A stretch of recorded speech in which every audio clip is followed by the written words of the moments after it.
Il pensait humilier Bruce Lee en direct à la télévision. Ce qu'il a découvert ce jour-là a détruit sa carrière intellectuelle en quelques minutes.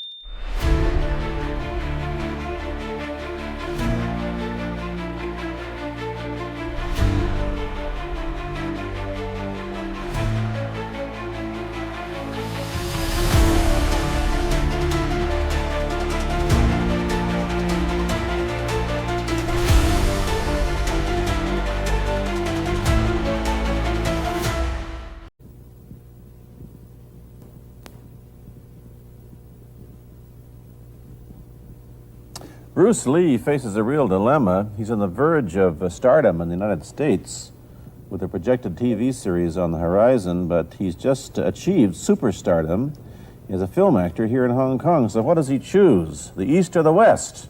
It's a kind of problem that most budding movie actors would welcome. Il pensait humilier Bruce Lee en direct à la télévision, devant des millions de spectateurs. Convaincu de faire face à un simple artiste martial, il avançait avec arrogance, sarcasme et certitude. Mais ce qu'il a découvert ce jour-là n'était pas un homme ordinaire. En quelques minutes à peine, ses questions se sont retournées contre lui. Son assurance s'est fissurée. Et sa réputation intellectuelle s'est effondrée sous le poids d'un calme, d'une intelligence et d'une maîtrise qu'il n'avait jamais anticipée. Ce jour-là, sans lever la voix ni lever le poing, Bruce Lee a détruit bien plus qu'un argument. Il a exposé l'arrogance au grand jour. Los Angeles, 1971. L'air était saturé d'une chaleur oppressante, un soleil aveuglant qui martelait les trottoirs comme pour rappeler à la ville son propre excès. Mais à l'intérieur du studio 8B, les projecteurs artificiels brûlaient plus intensément encore, transformant l'espace en une arène confinée où les égos se mesuraient autant que les mots. Harold Jennings, 53 ans, s'appuyait avec une nonchalance calculée contre le comptoir de maquillage, les bras croisés, les jambes écartées dans une posture qui évoquait un général romain attendant la capitulation de l'ennemi. Son accent britannique poli, teinté d'une sarcasme affûté au fil de 3 décennies de télévision, avait déjà démantelé des politiciens chevronnés, des stars hollywoodiennes et même des intellectuels réputés inattaquables. Son visage, sculpté par des années de smirks permanents, portait la marque d'une confiance inébranlable. Aujourd'hui, il se préparait à ce qu'il considérait comme une formalité. Une interview avec Bruce Lee, ce kung-fu kid dont la popularité montait en flèche grâce à des films d'action et des démonstrations martiales spectaculaires. Harold n'avait pas voulu cette entrevue au départ. Un cascadeur avec un bon agent, avait-il marmonné à ses producteurs. Mais les chiffres d'audience ne mentaient pas, la fascination du public pour cet Asiatique au mouvement fulgurant était en train de devenir un phénomène. Reluctant, il avait accepté, convaincu que 5 minutes suffiraient à exposer le vide derrière les kicks aériens et les cris de combat. Dans la green room, l'atmosphère était tendue. Mélanie, la jeune assistante réalisatrice à peine sortie de l'adolescence, serrait son clipboard comme un bouclier, jetant des regards nerveux vers Bruce Lee. À 30 ans, il se tenait à quelques pas, étirant ses bras avec une économie de gestes qui contrastait avec l'agitation ambiante. Vêtu d'un costume gris sobre et de mocassins noirs, il incarnait une sérénité presque monacale, comme si le chaos du studio n'effleurait même pas la surface de son esprit. « J'ai entendu qu'il a entraîné Steve McQueen et James Coburn », chuchota Mélanie au caméraman Joe, un vétéran blasé des plateaux. « Ouais », répondit Joe en haussant les épaules, mais Harold le voit juste comme un stuntman avec une bonne pub. 10 minutes avant le direct, Harold s'approcha d'un pas assuré, un sourire carnassier aux lèvres. « Alors », lança-t-il en gesticulant d'une main désinvolte, « on dit que vous pouvez briser des planches du bout des doigts. Prévoyez-vous de démonter la table basse si mes questions deviennent trop profondes ?» Bruce esquissa un sourire poli, sans une once de provocation. « Je préfère la conversation à la confrontation. » Harold éclata d'un rire théâtral. « Oh, spirituel en plus. Cela va être amusant. » Tournant les talons, il s'éloigna, laissant derrière lui une traînée d'arrogance. Mélanie, compatissante, s'approcha de Bruce. « Ne faites pas attention à lui. Il adore provoquer. » Bruce la regarda avec une douceur inattendue. « Je ne suis pas un ours, » murmura-t-il. « Je suis l'eau. » Ces mots, prononcés avec une simplicité profonde, firent frissonner Mélanie. Elle n'en saisissait pas encore la portée, mais il résonnait comme une promesse de fluidité face à la rigidité.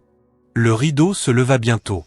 Le signal live s'alluma, et un public d'une quarantaine de personnes retint son souffle. La musique d'introduction retentit, et la voix grave d'Harold emplit le studio.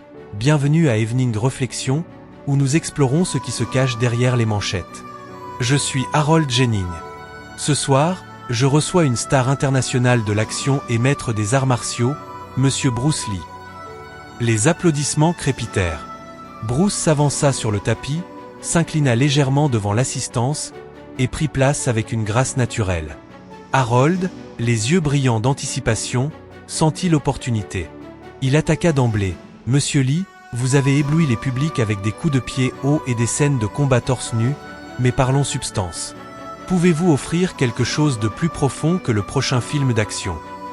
L'assaut était lancé, direct et condescendant. Mélanie releva la tête de son clipboard, le cœur serré. Mais Bruce ne broncha pas. Son visage restait paisible, comme un lac immobile sous la tempête. Il ajusta le bouton de sa veste et répondit d'une voix mesurée. « Ce n'est pas du combat, c'est de l'apprentissage. Le combat vise à vaincre autrui. Les arts martiaux visent à vaincre les limites en soi. » Un murmure parcourut le public. Quelques hochements de tête approbateurs, des regards intrigués. Harold rit jaune, cherchant à minimiser. « Poétique, je vous l'accorde. Mais quand vous projetez quelqu'un par-dessus votre épaule, pensez-vous vraiment aux limites ou à la chorégraphie ?» Bruce marqua une pause, accordant à son interlocuteur le respect d'un silence réfléchi avant de rectifier avec précision. « Je pense à l'équilibre, au flux, au timing. Non pour paraître impressionnant, mais pour exprimer une vérité à travers le mouvement. » La tension subtile s'installa, comme un courant invisible traversant la salle. Le public se pencha en avant. En coulisses, Joe et Mélanie, ainsi que les techniciens, oublièrent leurs tâches pour observer. Harold, sentant le terrain glisser sous ses pieds, pressa l'attaque. Cette première partie posait les bases d'un duel inégal. L'arrogance occidentale, armée de sarcasme et de préjugés, face à une sagesse orientale, ancrée dans l'humilité et la profondeur. Bruce n'était pas venu pour vaincre, il était venu pour révéler. Et déjà, les fissures apparaissaient dans l'armure d'Harold. Le studio baignait dans une lumière crue, accentuant les contrastes. Le costume impeccable d'Harold contre la simplicité de Bruce, le sourire forcé du journaliste contre la quiétude du maître. Harold, déterminé à reprendre l'initiative, enchaîna « Vous avez souvent parlé de être comme l'eau. Cela sonne bien dans un biscuit chinois, mais qu'est-ce que cela signifie concrètement ?» La question était piège, moqueuse, visant à réduire la philosophie de Bruce à une banalité exotique. Bruce tourna légèrement la tête, croisant pour la première fois le regard d'Harold sans le voile de la politesse conventionnelle. « L'eau s'adapte, répondit-il d'une voix claire et posée. Versez-la dans une tasse, elle devient la tasse. Dans une théière, elle devient la théière. L'eau est humble, mais assez puissante pour éroder les montagnes. » Un silence stupéfait s'abattit sur la salle. Même Harold cligna des yeux, déstabilisé par la vivacité de cette image, si simple et pourtant si profonde. « C'est très philosophique pour quelqu'un connu pour percer des murs à coups de poing, » marmonna Harold, tentant de retrouver son équilibre. Bruce, imperturbable, inclina la tête. « C'est parce que vous ne voyez que le point. Vous n'avez pas vu les années de discipline silencieuse qui le précèdent. » En coulisses, Mélanie griffonna frénétiquement cette phrase, la soulignant 2 fois. Elle sentait, sans pouvoir l'expliquer, que ces mots portaient une vérité universelle. Harold, sentant le contrôle lui échapper, durcit le ton. « D'accord, admettons. Mais les arts martiaux ne sont-ils pas intrinsèquement violents ? Vous parlez de discipline, mais au fond, c'est du combat. » L'accusation visait à enfermer Bruce dans le stéréotype du guerrier brutal, loin de l'intellectuel. Bruce conserva son expression sereine. La violence est un pouvoir mal utilisé. Les arts martiaux enseignent le contrôle sur son corps, sur son ego, sur l'instinct de réaction. La mâchoire d'Harold se crispa imperceptiblement. La conversation déviait de son script. Bruce ne haussait pas le ton, ne transpirait pas. Il retournait subtilement les armes de son adversaire contre lui, avec une précision qui évoquait ses propres techniques martiales. Sans effort visible, il déconstruisait l'approche agressive d'Harold, transformant l'interview en une démonstration vivante de maîtrise. Harold, flairant le danger, tenta une récupération. Soyons honnêtes, vous êtes à Hollywood maintenant, encaissant des chèques substantiels. Toute cette philosophie n'est-elle pas juste un emballage marketing pour ennoblir la violence? Bruce sourit à nouveau, mais cette fois avec une acuité nouvelle. Si je voulais vendre de la violence, je ne citerais pas la ODSU. Je vendrais des gants de boxe. Un rire franc éclata dans le public, brisant la tension. Pour la première fois, Harold parut ébranlé, une rougeur montant sous les lumières impitoyables. Le segment passa au bloc suivant. Harold, le visage légèrement empourpré, feuilleta ses fiches avec une enthousiasme feinte. « Montons d'un cran », déclara-t-il. Cette partie révélait la thématique centrale, force brute contre intelligence fluide, arrogance contre sagesse. Bruce incarnait le pont entre Orient et Occident, non par confrontation, mais par adaptation. Ses réponses n'étaient pas des ripostes, elles étaient des invitations à une compréhension plus profonde. Et déjà, le public comme les coulisses sentait que l'arrogance d'Harold se heurtait à un mur invisible, mais inébranlable. Harold, cherchant à reprendre l'avantage sur un terrain plus familier, changea de tactique. Vous êtes connu pour citer des proverbes orientaux, mais avez-vous déjà confronté la philosophie occidentale? Il ne laissa pas Bruce répondre immédiatement. Parlons de Descartes, cogito ergo sum, je pense, donc je suis. Harold haussa un sourcil, surpris lorsque Bruce hocha la tête. Intéressant. Et Kant, qui disait que l'illumination est l'émergence de l'homme hors de son immaturité auto-imposée. Harold but une gorgée d'eau, masquant un bref désarroi, mais Bruce poursuivit sans attendre. La connaissance seule n'est pas suffisante. Ce qui est dangereux, c'est quand l'intellect se mue en arrogance, quand quelqu'un en sait juste assez pour croire avoir percé les mystères du monde. La réplique, douce mais précise, toucha au cœur. Pas d'insulte directe, mais une miroir tendue à Harold lui-même. La salle retint son souffle, l'équipage en coulisses échangea des regards incrédules. Harold, piqué dans son orgueil, tenta une moquerie. « Vous me dites que vous lisez Kant et Descartes entre deux sessions de nunchaku ?» Bruce rit doucement. « J'ai aussi étudié la psychologie à l'université de Washington. J'ai passé des heures en bibliothèque. Je portais toujours un carnet pour noter les idées qui me venaient pendant l'entraînement. » Cette révélation surprit même Mélanie, qui avait préparé les fiches. L'aspect académique de Bruce était souvent éclipsé par son image physique. Harold pressa. « Et la science? La physique? » La plupart des acteurs l'évitent. La réponse de Bruce fut immédiate. Newton disait qu'un objet en mouvement reste en mouvement. C'est chaque coup que je porte. Mais il ajoutait, toute action entraîne une réaction égale et opposée. C'est pourquoi j'entraîne non seulement mon corps, mais mon esprit à répondre plutôt qu'à réagir. Puis, se penchant légèrement, Bruce verrouilla son regard. Je ne sépare pas corps et esprit comme certains. Les arts martiaux sont la science du corps, la philosophie, le langage de l'esprit. Je ne fais que traduire entre les deux. Un silence révérencieux s'installa.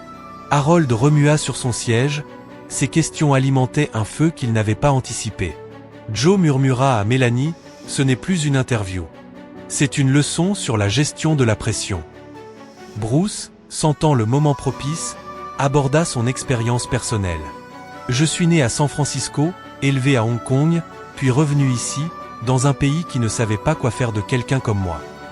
Harold se raidit à la mention de la race. Je n'étais pas assez blanc pour être le héros, ni assez étranger pour être le vilain. J'ai vécu entre les deux, alors j'ai tracé ma propre voie. La salle devint immobile. Bruce parlait sans amertume, seulement avec vérité. J'ai commencé à enseigner les arts martiaux à des gens de tous horizons au noir, blancs, asiatiques, latinos et parce que le corps ne connaît pas la couleur, seulement le rythme, la douleur, la croissance. Harold n'avait rien à opposer, c'était une expérience vécue, incontestable. Cette partie culminait dans la révélation de Bruce comme pont culturel, un génie incompris naviguant entre mondes, défiant les stéréotypes par l'humilité et la discipline. Bruce poursuivit sur son développement du Jeet Kune Do. Ce n'est pas un style, mais une philosophie. Absorber ce qui est utile, rejeter ce qui ne l'est pas, et ajouter ce qui est uniquement vôtre. Harold, impressionné malgré lui, murmura « Vous faites sonner les arts martiaux comme du jazz. » Bruce sourit. « Exactement. Une liberté structurée. C'est du génie. Le mot plana dans l'air. Vous avez mémorisé cette citation ? Demanda Harold, mi-moqueur. Non, répondit Bruce calmement. Je l'ai écrite. Le silence fut assourdissant. Cette révélation brisa quelque chose en Harold. Pour la première fois en décennies, il resta sans voix. Il jeta un regard vers la régie, même les producteurs semblaient figés. Vous l'avez écrite, répéta-t-il doucement. Bruce acquiesça. Je l'ai formulée après avoir vu un élève lutter avec l'équilibre. Il imitait les autres sans cesse. Je lui ai dit, absorbez ce qui est utile, rejetez ce qui ne l'est pas, et ajoutez ce qui est uniquement vôtre. Harold se rappela soudain une brochure qu'un collègue lui avait montrée récemment. Il l'avait raillée comme de la poésie orientale pour âme perdue. L'ironie le frappa. Je pense, dit-il prudemment, que la plupart des gens voient votre corps avant d'entendre votre esprit. Bruce répliqua doucement, c'est pourquoi je parle bas. Pour m'assurer qu'ils écoutent vraiment. Des applaudissements timides naquirent dans le fond, se propageant comme une vague. Pas pour du spectacle, mais pour une vérité révélée. Harold, transformé, posa sa dernière question. Vous avez dit que se connaître soi-même, c'est s'étudier en action avec autrui. Que cela signifie-t-il ? Bruce répondit, on ne se découvre pas seul dans le silence. On se révèle dans le conflit, l'amour, la conversation. Nous émergons à travers la connexion. Puis, avec un sourire, et en ce moment, qu'est-ce qui se révèle ? Juste assez, conclut Bruce, que la vérité est rarement bruyante, et que l'humilité est souvent prise pour de la faiblesse. Cette partie marqua le tournant, l'arrogance d'Harold s'effondrait face à la sagesse fluide de Bruce, illustrant violence contre maîtrise, ego contre humilité. L'interview se conclut non par un climax bruyant, mais par un geste simple. Bruce se leva, s'inclina légèrement vers Harold et le public. Harold, brisant ses habitudes, se leva à son tour et s'inclina en retour. Un acte spontané, authentique. Le signal live s'éteignit. Le studio, changé à jamais. Mélanie s'approcha de Bruce, bafouillant « Je n'ai jamais. Merci. C'était extraordinaire. » Bruce sourit. Pas besoin de remercier. Harold, resté près du bureau, plia sa dernière fiche et la posa. En coulisses, il rattrapa Bruce. « Monsieur Lee, dit-il d'une voix adoucie. Je suis venu prêt à démolir un mythe. Mais vous n'en avez pas construit un. Vous avez bâti un pont entre force et pensée, Orient et Occident, corps et esprit. Bruce, sans triomphalisme, alors j'ai fait mon travail. Je vous ai sous-estimé. J'y suis habitué. Mais plus maintenant. » Ils se serrèrent la main. Cette partie captura la résolution. L'humilité triomphe, transformant l'adversaire en allié. Partie 6, l'héritage éternel, les ondes d'une leçon. Cette nuit-là, Harold réécrivit sa chronique 3 fois. Le titre initial, moqueur, devint « Un journaliste arrogant tente d'humilier Bruce Lee sans savoir qu'il fait face à un génie ». Publié largement, il suscita un déluge de lettres d'enseignants, professeurs, artistes martiaux, étudiants. Beaucoup découvrirent les livres de Bruce, citèrent ses mots, partagèrent l'interview. Des mois plus tard, Bruce partit prématurément, jeune et visionnaire. Mais les échos de cette entrevue persistèrent, inspirant des générations. Harold conserva l'enregistrement dans son bureau. À ceux qui demandaient son interview la plus difficile, il répondait en silence, en lançant la lecture. Sur son lit de mort, il confia à son petit-fils « Souviens-toi de ce nom, Bruce Lee. Il m'a plus appris en 1 heure que la plupart des hommes en une vie. » Et dans l'espace entre mouvement et immobilité, entre intellect et instinct, la voix de Bruce résonnait « Be water, my friend. » Cette histoire illustre comment l'arrogance peut s'effondrer face à la sagesse authentique, laissant un legs d'humilité, de discipline et de génie transculturel. Bruce n'était pas seulement un combattant, il était un penseur qui unissait les mondes, un visionnaire dont la fluidité dissolvait les rigidités. L'interview ne fut pas une victoire bruyante, mais une transformation profonde pour Harold, pour le public, pour l'histoire.